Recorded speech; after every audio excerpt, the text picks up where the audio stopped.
Warahmatullahi wabarakatuh. Innal hamdalillah nahmaduhu wa nasta'inuhu wa nastaghfiruh wa na'udzu billahi min syururi anfusina wa min sayyiati a'malina. May yahdihillahu fala mudhillalah wa may yudlil fala hadiyalah. Asyhadu an la ilaha illallah wahdahu la syarikalah wa asyhadu anna Muhammadan abduhu wa rasuluh. Sallallahu ala nabiyyina Muhammadin wa ala alihi wa ashabihi wa man tabi'ahum bi ihsan ila yaumiddin. Amma ba'd. Kaum muslimin wal muslimat jamaah salat maghrib rahimani wa rahimakumullah.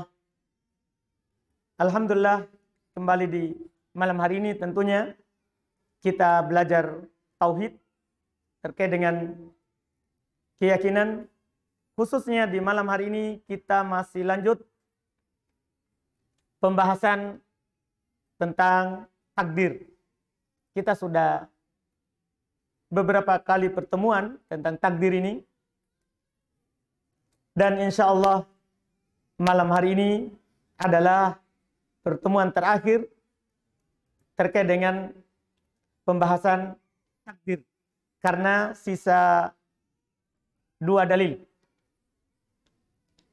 Kita, sebagaimana yang Ana sebutkan sebelumnya, Ana terus terang kalau dalam pembahasan takdir ini sengaja perlambat dan pelan dalam menyampaikan, karena banyaknya orang yang jatuh dalam kesalahan terkait dengan masalah takdir.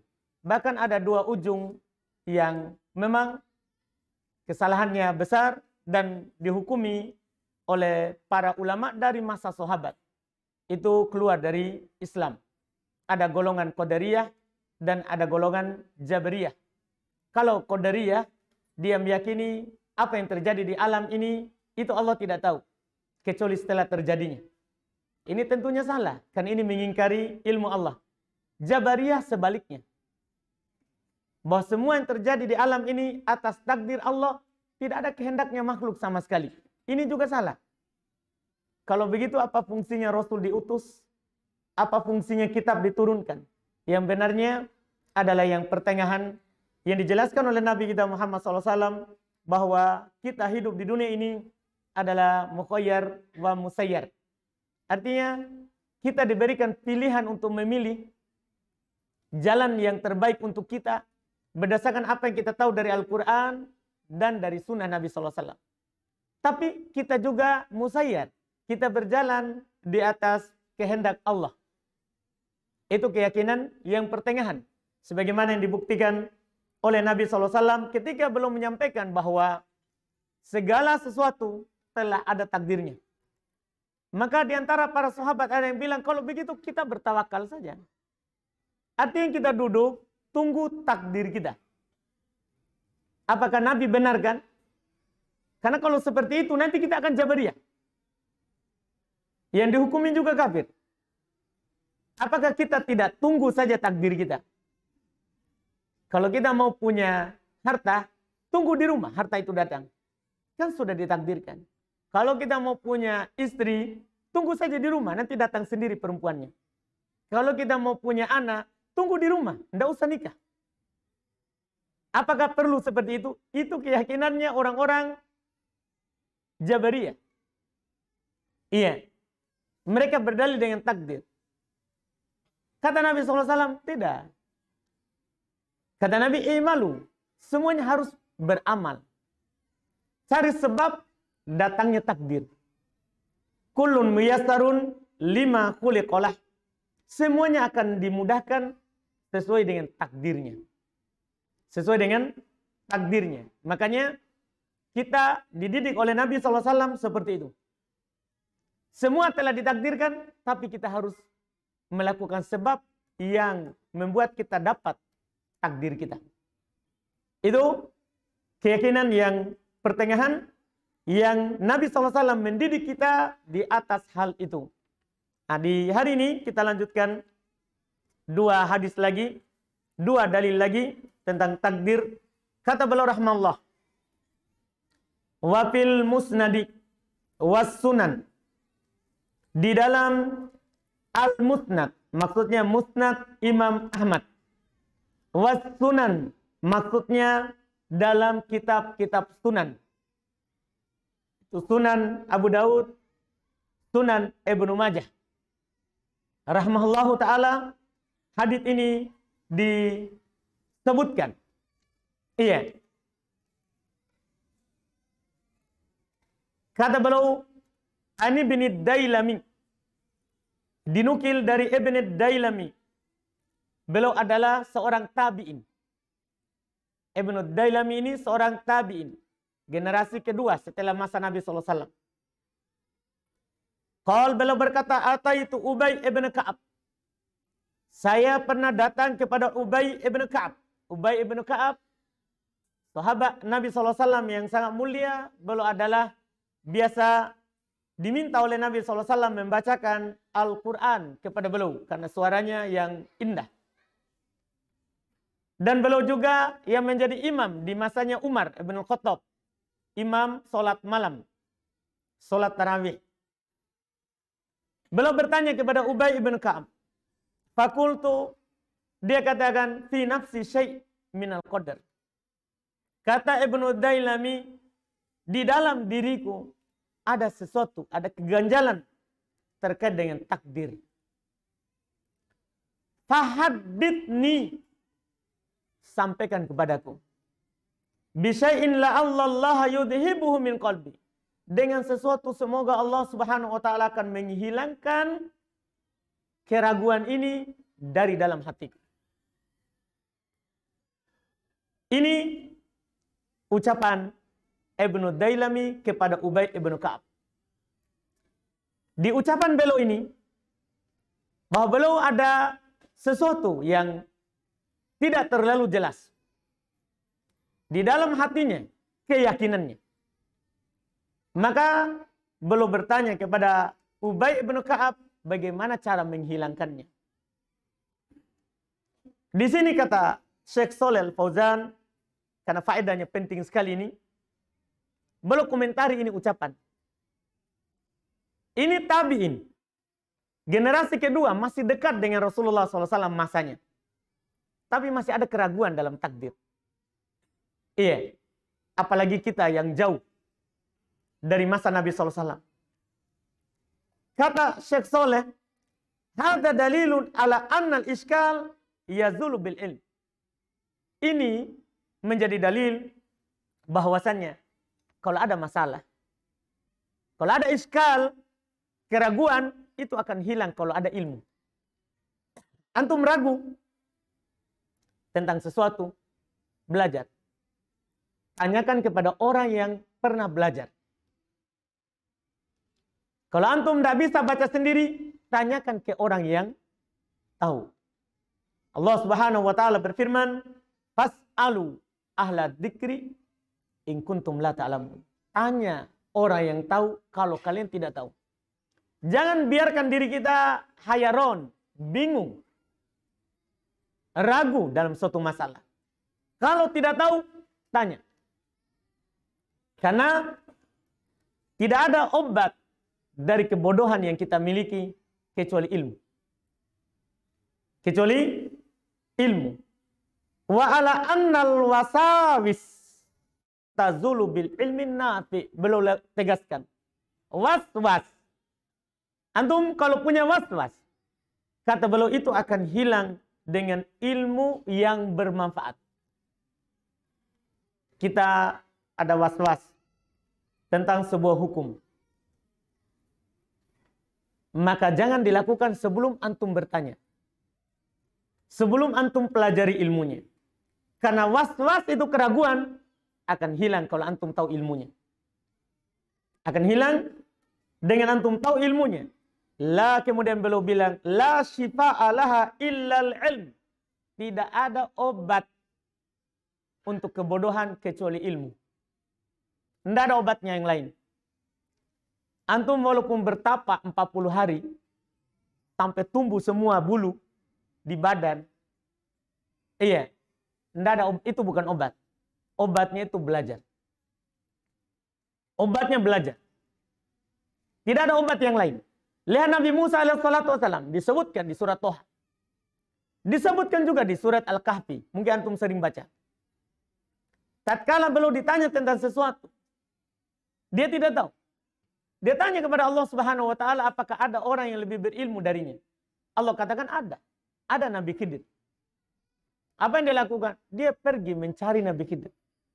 Untuk apa? Belajar. Karena obat daripada kebodohan, ketidaktahuan adalah belajar. Ini Nabi Musa. Allah Subhanahu wa taala langsung berbicara kepadanya tanpa perantara. Bersamaan dengan itu, beliau belajar untuk mengangkat apa yang beliau tidak tahu tadinya.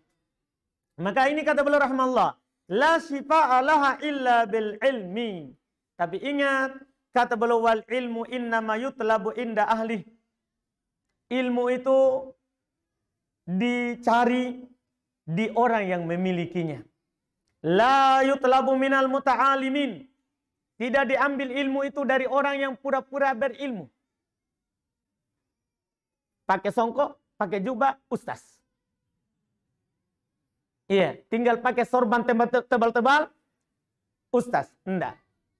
Ilmu tidak diambil dari orang yang pura-pura berilmu. Yang mendudukan dirinya sebagai orang yang berilmu. Enggak. Wal mubtadi'in. Ilmu tidak diambil dari pemula. Hati-hati mengambil ilmu dari pemula. Karena dia baru belajar satu jurus. Itu bahaya. Iya. Namanya baru tahu sedikit. Tentunya dia akan banyak yang belum dia tahu. Dan belum besar pertimbangannya. Karena baru sedikit ilmunya. Ini kata Syekh. Ilmu tidak diambil dari mubtadi'in. Pemula dalam belajar. Sohafiyin. Ilmu tidak diambil dari ulama sub, ulama kertas. Modalnya apa? Alladzina ya'tamiduna ala qiraatil kutub. Yang bersandar kepada apa yang dia baca saja, bukan yang dia pelajari di guru. Karena ilmu kalau khususnya syariat Islam itu dimuliakan dengan sanad. Itu diambil. Dia berguru kemana? Gurunya siapa? Gurunya siapa? Gurunya. Sampai ke Nabi SAW. Bukan diambil dari buku. Karena diambil dari buku, itu sebentar beliau akan katakan. Haula'i qurra. Kata beliau, mereka itu hanya para pembaca, bukan ulama. Iya. Walaistu ulama. Beliau bilang mereka bukan ulama. Kalau hanya baca di buku, semua orang bisa. Biar penjual obat di pasar. Makanya mereka bukan ulama. Wa ma yukti'una fihi aktsar mimma yusibun. Ini antum harus hati-hati. Orang yang ilmunya diambil dari koran, kertas, baca saja, biasanya kesalahannya lebih banyak daripada benarnya. Karena baca sendiri, tanpa ada yang memahamkannya. Tanpa ada yang memahamkannya. Fala budda minar ruju'i ila ahlil ilmi rasihina fil ilmi. Maka antum harus kembali kepada orang yang memang berilmu, yang kokoh di atas ilmunya. Memang dikenal dia belajar. Bukan setahun, bukan 2 tahun. Bukan. Tapi dia belajar memang lama. Dia belajar lama. Ini pentingnya untuk bertanya tentang ilmu kepada orang yang kita percayakan keilmuannya. Ini dalilnya. Kemudian kata beliau faqal. Kata Ubay bin Ka'ab kepadanya, "Lau anfaqta mithla Uhudin dhahaba ma qabilahu Allahu minka hatta tu'mina bil qadar." Mirip dengan ucapannya Ibnu Umar. Kalau kamu berinfak 1 gunung emas, maka Allah tidak menerima darimu sampai kamu beriman terhadap takdir. Wa ta'lam anna ma asabaka lam yakun liyukhti'ak. Sampai kamu meyakini bahwasannya apa yang dituliskan untukmu tidak akan pernah meleset darimu. Itu harus kita yakini. Wa ma akhta'aka lam yakun liyusibaka. Apa yang bukan takdirmu tidak akan menimpamu. Ini harus kita yakini. Harus kita yakini. Walau mutta ala ghairi hadza lakunta min ahlin nar. kalau kamu meninggal di atas selain ini, selain keimanan terhadap takdir, kamu akan masuk dalam penduduk neraka. Karena hukum orang yang tidak percaya terhadap takdir, kafir. Masuk dalam penduduk neraka. Ini ucapannya Ubay ibn Ka'ab kepada Ibnu Dailami yang meminta nasihat kepada beliau terkait dengan takdir. Qala, beliau berkata, ini riwayat yang kedua, fa'ataitu Abdullah ibn Mas'ud. Jadi kan beliau ingin memang tahu. Beliau bertanya kepada Ubay ibn Ka'ab. Maka setelah itu beliau mendatangi Abdullah ibn Mas'ud, sahabat juga Nabi SAW yang mulia. Wa Hudzaifah bin Yaman, beliau juga datangi Hudzaifah bin Yaman. Wa Zaid bin Thabit, beliau juga datangi Zaid bin Thabit. Jadi ini 4 orang sahabat dia datangi untuk bertanya itu masalah. Di sini faedah juga bagi kita, kalau antum ragu tentang jawaban seorang ustadz, boleh antum bertanya lagi kepada ustadz yang lain. Tapi ingat, bukan bertanya untuk lari dari jawabannya. Maksudnya bukan bertanya supaya mendapat keringanan. Oh, cari deh siapa ustadz yang mengarah ke yang saya inginkan. Bukan. Kalau itu Bani Israel, mereka dilaknat oleh Allah karena itu. Orang-orang Yahudi disuruh oleh Nabi Musa, Allah perintahkan kalian untuk menyembelih sapi. Karena mereka tidak mau melakukannya, dia tanya lagi, apa warnanya? Iya. Karena tidak mau melakukannya, pokoknya sampai berulang. Di Al-Baqarah disebutkan tentang sapi. Mereka bertanya terus untuk apa? Sampai supaya nanti mereka tidak lakukan. Ini mereka dilaknat karena sebab hal tersebut. Ini contoh bagi kita bahwa boleh kalau memang kita mau menambah keyakinan. Antum sudah bertanya kepada Ustadz Fulan. Tidak apa-apa antum bertanya lagi kepada Ustadz yang lain. Untuk menambah keyakinan, bukan untuk mencari keringanan. Bukan untuk mencari keringanan. Lihat ini, tabi'in yang mulia, Ibnu Dailami. Beliau sudah bertanya kepada Ubay ibn Ka'ab. Beliau bertanya lagi kepada Abdullah bin Mas'ud. Beliau bertanya juga kepada Hudzaifah bin Yaman. Beliau bertanya juga kepada Zaid bin Thabit. Tapi kesimpulannya, fakulluhum haddatsani bimithli dzalika anin Nabi sallallahu alaihi wasallam. Semuanya menceritakan sama dari Nabi sallallahu alaihi wasallam. Faedah terakhir, karena ini sudah selesai. Faedah terakhir kata Syekh Saleh Al-Fauzan terkait dengan karena samanya semua ini jawaban. Beliau bilang ketika menjelaskan perkara ini, Allahu Akbar. Beliau ucapkan Allahu Akbar. Tatabaqat kalimatu Ubay ibn Ka'ab.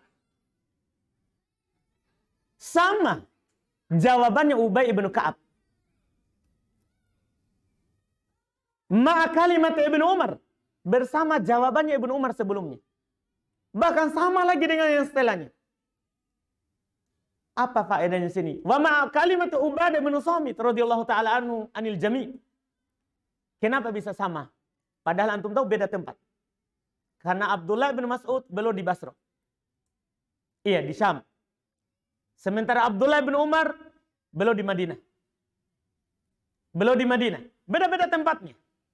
Untuk berjalan ke satu tempat itu butuh bulan.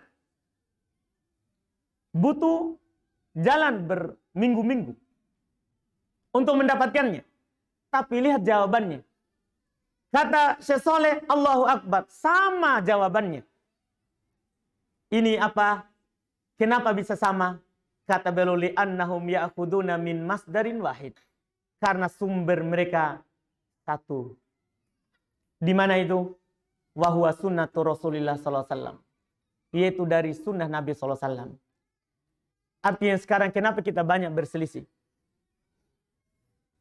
Kenapa kita banyak berselisih? Kenapa ada orang Qadariyah mengingkari takdir? Ada orang Jabariyah malah berdalil dengan takdir untuk kesalahan mereka. Kenapa ada Mu'tazilah? Kenapa ada Jahmiyah? Kenapa? Karena sumbernya tidak satu. Setelah zaman sahabat, generasi terbaik, itu mereka kadang tertipu dengan ar-rijal, penjelasan orang. penjelasan orang. Seandainya kita berpegang dengan wasiat Nabi SAW, alaikum bisunnati wa sunnatil khulafa ar-rasyidin al-mahdiyyin min ba'di. Tamassaku biha wa abdu 'alaiha bin nawajid. Kita akan selamat. Wajib bagi kalian untuk berpegang dengan sunnahku. Kalau kita hanya berpegang dengan hadis, seperti yang dikatakan oleh Imam Syafi'i rahimahullah, kalau datang hadis, kalau saya dapatkan hadis walaupun di jalan, itu madhabku. Kalau seandainya semua orang seperti itu, tapi kan ya namanya hidayah dari Allah. Tidak ada perselisihan. Lihat ini jawaban, beda tempat, beda negerinya, tapi sama. Karena sama-sama memegang sunnah saja. Bukan pendapat. Bukan pendapat. Sekarang banyak berselisih karena rata-rata orang, ya ustadz sana, iya, kiaiku, Andre Gurutta, iya, ini masalah. Orang kadang melakukan sesuatu, dia berdalil dengan orang. Itu masalah. Sebenarnya kalau dia berdalil dengan sunnah, orang tidak akan berselisih. Mudah. Kalau berdalil dengan dalil. Yang masalah sekarang adalah orang berdalil dengan orang. Itu kita sekarang ini. Padahal orang, ya semua. Kita hanya berjalan menuju Allah. Semua kita miskin ilmu. Kita hanya berusaha berjalan di atas Quran dan sunnah. Itu saja. Semua kita kurang. Tapi hanya berusaha berjalan di atas Quran dan sunnah, di atas pemahaman salaf. Berusaha. Tidak ada yang mengatakan bahwa saya tidak pernah salah. Salah kalau seperti itu. Karena yang tidak bisa salah itu Nabi SAW. Nabi SAW. Semua orang bisa salah. Tapi kita harus berusaha untuk tidak salah. Sesuai dengan kemampuan kita, apa yang kita tahu dari Al-Quran dan sunnah, kita pegang. Kalau kita ragu bagaimana pemahamannya, cari pemahamannya Abu Bakar di atas itu apa? Umar apa? Iya. Utsman bagaimana? Kalau seperti itu, insya Allah sebenarnya aman. Kita tidak akan berselisih. Tapi itu tadi kembali ke hidayah Allah. Karena hidayah itu adalah murni di tangan Allah. Bukan dari usaha kita. Bukan dari apa yang kita keluarkan atau apa yang kita kerahkan berupa dunia. Nabi saja kata Allah, innaka la tahdi man ahbabta. Kamu, wahai Muhammad, tidak bisa memberikan hidayah kepada siapa yang kamu cintai. Walakin Allah yahdi man yasha, akan tetapi Allah lah yang memberikan hidayah kepada siapa yang dikehendaki. Itu wallahu a'lam. Ini selesai pembahasan takdir. Alhamdulillah.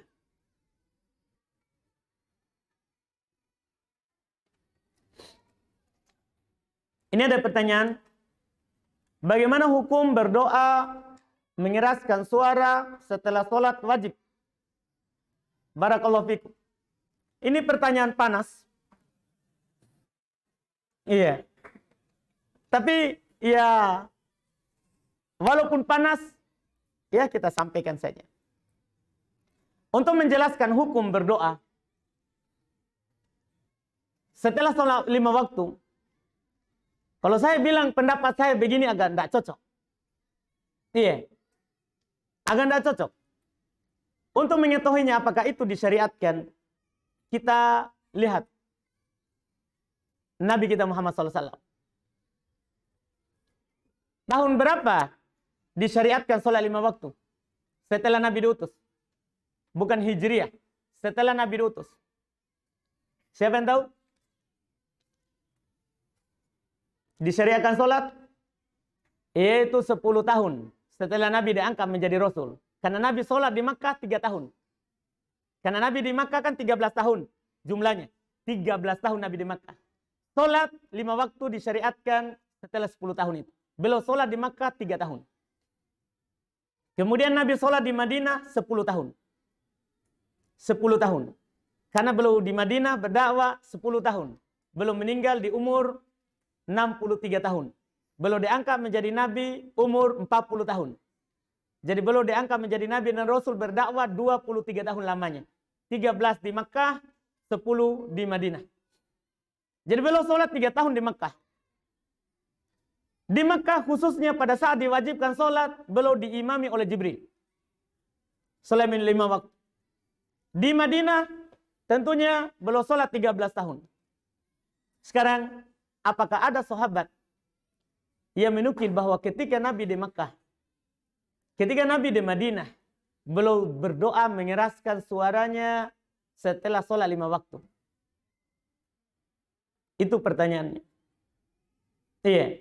Kalau ada yang menjawab, ada yang menukilnya. Di mana? Apa dalilnya? Memang ada satu dalil yang dinukil. Bahwa Nabi SAW pernah menyebutkan. Ketika beliau ditanya, ayud du'ai asma. Doa apakah yang paling didengar? Kata Nabi SAW, fi thuluthil lail al-akhir. Wa duburu khams salawat al-khams. Beliau jawab, doa yang paling didengar adalah sepertiga malam terakhir dan di penghujung solat 5 waktu. Ini dibilang dubur. Kalau hadis ini sahih, dubur itu yang bersambung dengan sesuatu, bukan yang terpisah. Kalau sahih, dinamakan dubur. Antum punya dubur? Semua punyalah. Tahu dubur? Yaitu yang di belakang. Itu namanya dubur. Dubur dari segala sesuatu itu yang bersambung dengannya. Yaitu di mana maksudnya kalau hadisnya sahih? Maksudnya setelah tasyahud. Karena memang di antara waktu tempat yang mustajabah adalah di sebelum salam. Setelah tasyahud. Dan memang Nabi perintahkan. Setelah belum mengajarkan tasyahud, belum bilang, fal yatakhayyar minad du'a masya'a. Silakan pilih apa yang kamu inginkan dari doa. Itu dubur yang diinginkan. Tapi masalahnya ternyata hadis ini dhaif. Bahkan sebagian ulama menyatakan hadisnya palsu. Mungkar hadisnya. Mungkar hadisnya. Tapi anggaplah sahih, itu yang diinginkan. Karena kita harus kompromikan banyak dalil. Banyak dalil. Karena ada dalil sahih misalnya riwayat Bukhari Muslim. Abu Bakar radhiyallahu ta'ala pernah meminta kepada Rasulullah, ya Rasulullah, ajarkan kepada saya doa yang saya baca di solat. Maka Nabi SAW mengajarkan kepadanya doa, ucapkanlah, berdoalah setelah di tasyahudmu. Allahumma inni dhalamtu nafsi dhulman katsira, la yaghfiru dzunuba illa ant. Dan seterusnya dari doa yang diajarkan oleh Nabi SAW. Demikian pula Mu'adz bin Jabal. Nabi SAW mengatakan kepadanya, ya Mu'adz, inni uhibbuk. Wahai Mu'adz, saya mencintaimu. Saya mencintaimu. Kemudian Nabi bilang, la tada'anna dubura kulli shalah antakul.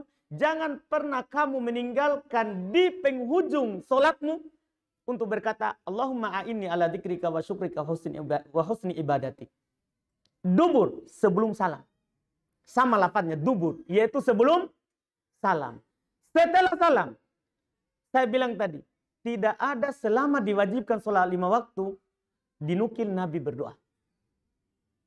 Kalau ada penukilannya, di mana dan pasti sahabat akan rame-rame menukil. Di Nabi, Abu Bakar, beliau berkuasa setelah Nabi SAW. Beliau imam sholat. Tidak ada satupun penukilan beliau berdoa di ujung sholat. Setelah sholat 5 waktu. Tidak ada. Umar, Utsman, Ali, semuanya. Kalau dikatakan itu adalah kebaikan, maka siapa yang lebih semangat terhadap kebaikan daripada mereka? Iya, karena lau kana khairon, apa ayat? Hah? Lau kana khairon lasabakuna ilaih. Kalau itu kebaikan, maka mereka yang duluan mendahului kita dalam masalah itu. Mereka akan duluan. Karena mereka kalau tidak mampu melakukan sesuatu, mereka pasti bilang, ya Rasulullah, gimana caranya supaya kami bisa melakukannya? Bahkan di antara mereka kalau tidak bisa melakukannya, ada yang menangis. Saya tidak bisa melakukan hal itu, teman saya bisa. Kalau ini memang ada, tapi memang tidak ada. Cari saja penukilan, biar kita sampai menangis tidak ada. Iya, tidak ada dinukil dari Nabi dan khulafa. Yang Nabi memang bilang berpegang dengan sunnahku dan sunnahnya khulafa yang 4. Tidak ada dinukil mereka berdoa setelah sholat 5 waktu. Tidak ada. tidak ada sama sekali penukilannya. Sama sekali penukilannya. Dari generasi terbaik ya, kita tidak berdalil dengan setelahnya. Karena ucapan ulama bisa salah, bisa benar. Kita perlu lihat dalilnya apa. Dalilnya apa? Karena kita tidak berdalil dengan orang, tapi berdalil dengan apa yang dilakukan oleh Nabi SAW. Apa yang dilakukan oleh Nabi Sallallahu Alaihi Wasallam. Jadi kalau ditanya, apa tadi pertanyaannya? Iya. Apa hukumnya? Ya hukumnya bisa kita tentukan sendiri. Kalau Nabi tidak lakukan, para sahabat tidak lakukan, apa hukumnya? Silakan pikirkan sendiri.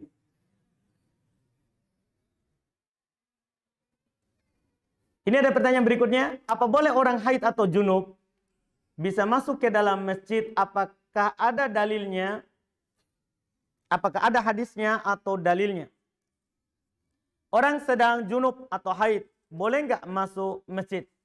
Berselisih pendapat para ulama rahimahumullahu ta'ala terkait dengan hal tersebut. Apakah orang yang sedang junub atau haid boleh masuk masjid atau tidak? Iya. Bagi yang mengatakannya tidak, ada dalilnya. Ada dalilnya. Mereka berdalil dengan ayat. Iya. Yang Allah Subhanahu wa taala menjelaskan untuk larangan mendekati solat ketika seorang mabuk dan ketika seorang junub, illa abiri sabil, kecuali hanya sekedar lewat.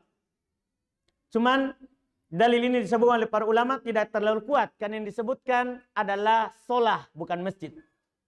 Karena memang kalau orang junub atau haid tidak boleh dekati solat karena tidak sah solatnya. Iya. Ini dalil mereka ayat, berdalil dengan isyarat. Jangan mendekati solat dalam keadaan kalian mabuk, jangan pula mendekati solat dalam keadaan kalian junub. Kata mereka di sini maksudnya masjid. Cuma ini dalil agak jauh. Makanya para ulama dalam hal ini mayoritas berpendapat hukumnya adalah boleh. Apa dalilnya? Ada hadis lebih jelas dari Aisyah radhiyallahu taala anhu, pernah Nabi SAW menyuruhnya ke masjid. Dia bilang, ini haid, saya sedang haid. Kata Nabi SAW, al-haid laisa fi yadik. Haid tidak di tanganmu. Artinya perempuan yang sedang haid tidak najis. Yang najis adalah darahnya. Yang najis adalah darahnya. Dan ini pendapat yang benarnya insya Allah, bahwa perempuan haid atau perempuan yang sedang junub boleh masuk masjid. Boleh masuk masjid. Walaupun amannya dia mandi junub dulu baru masuk masjid. Untuk keluar dari silang pendapat. Untuk keluar dari silang pendapat, wallahu alam.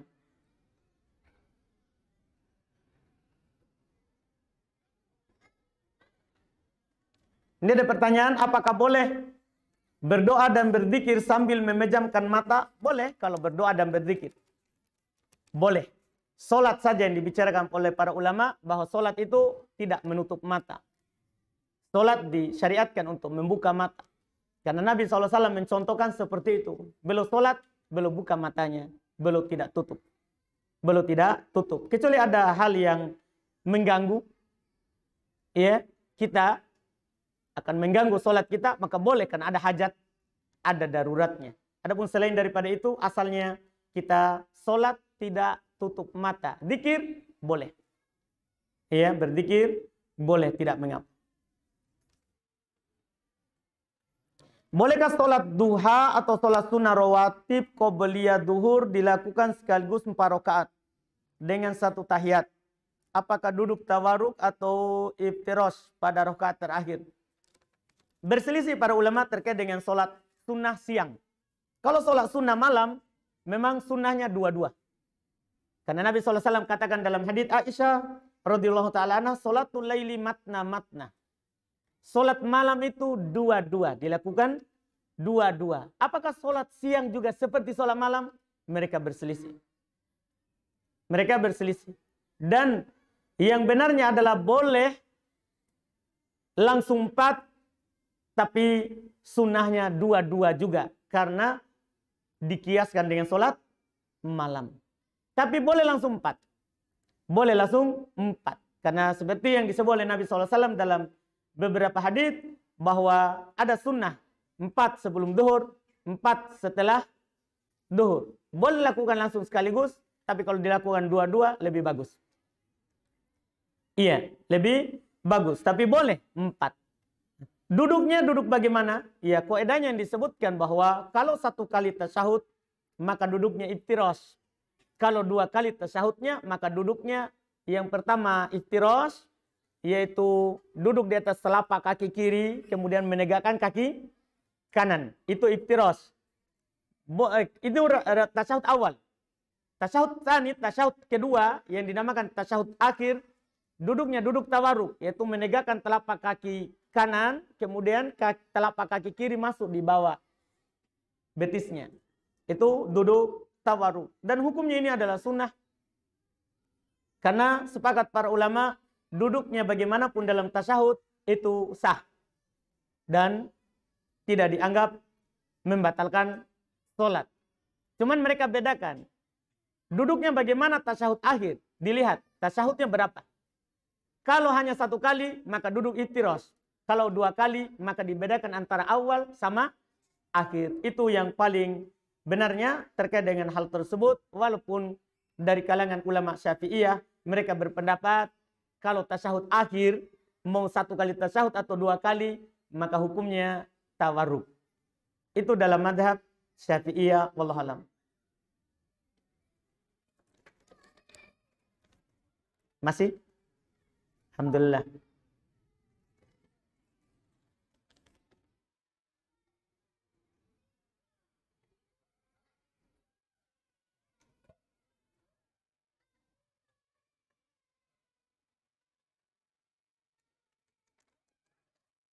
Ini ada pertanyaan tapi takutnya panjang sekali.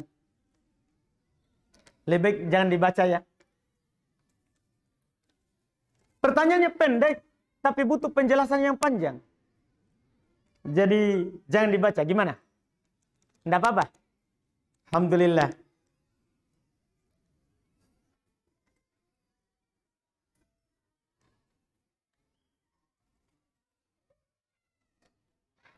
Ini ada pertanyaan, Ustaz, bagaimana hukumnya seorang menjual rokok? Ini juga panas ya. Karena orang tua ingin membuka usaha, namun dia ingin menjual rokok. Saya pun sudah menasehatinya, namun belum tetap ngotot ingin menjual. Bagaimana saya menyikapinya, Ustaz? Karena kita sudah menasehatinya, tidak apa-apa, bersabar saja. Doakan hidayah untuk orang tua kita. Karena rokok itu hukumnya haram. Sepakat ulama dan al-atibba. Rokok itu haram, sepakat para ulama dan ahli kesehatan. Semuanya. Tidak ada perselisihan bahwa rokok itu membahayakan. Biar produksi rokok, dia bilang, rokok membunuhmu. Betul nggak? Bisa baca, tapi jangan dibuka. Iya. Ketika membunuhmu, maka haram. Karena Allah Subhanahu wa taala berfirman, "Wala taqtulu anfusakum, innallaha kana bikum rahima." Jangan kalian membunuh diri kalian. Allah Maha Penyayang kepada kalian. Allah kasihan kepada kalian, jangan bunuh diri. Jangan membunuh diri. Ketika rokok seperti itu dalilnya dari ulama, dari kalangan dari Al-Qur'an, demikian pula hadis menjelaskan juga bahwa rokok itu termasuk idaatul mal. Merokok itu termasuk menelantarkan harta. Iya kan? Kita pakai uang kita, kita beli. Dan kita bakar percuma. Kita bakar percuma. Dan itu idaatul mal haram. Menelantarkan harta itu haram.